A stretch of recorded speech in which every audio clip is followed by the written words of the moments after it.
In July, a devastating attack in Kampala, Uganda, left 76 people dead. The al-Qaeda-linked group Al-Shabaab, based in Somalia, claimed responsibility and blamed Ugandan peacekeeping forces in Somalia for civilian deaths there.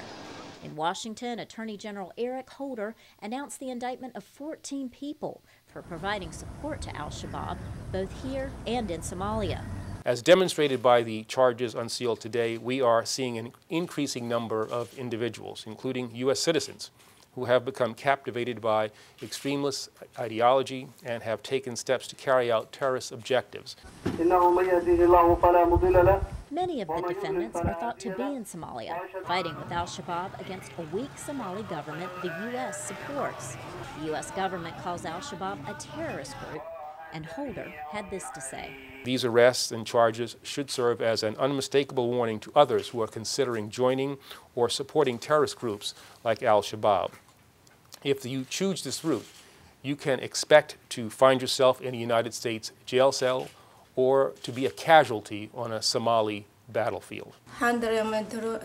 Abate and Awaz Osman know all about that.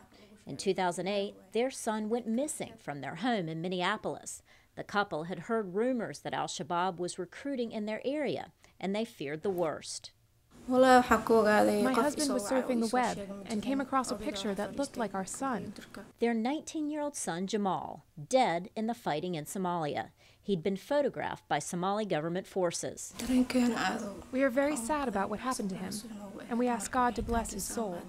Many Somalis immigrated to the United States following the collapse of that country's last stable government in the early 1990s. A large number settled in and around Minneapolis, Minnesota, and it's mostly from here, officials say, that young men have been recruited to fight for Al-Shabaab. In the latest indictments, 10 men from Minnesota have been charged with leaving the U.S. to join the militants. The Uganda bombings worry U.S. officials because they were Al-Shabaab's first international attacks. Officials fear attacks on U.S. soil could follow. Laurel Bowman, VOA News, Washington.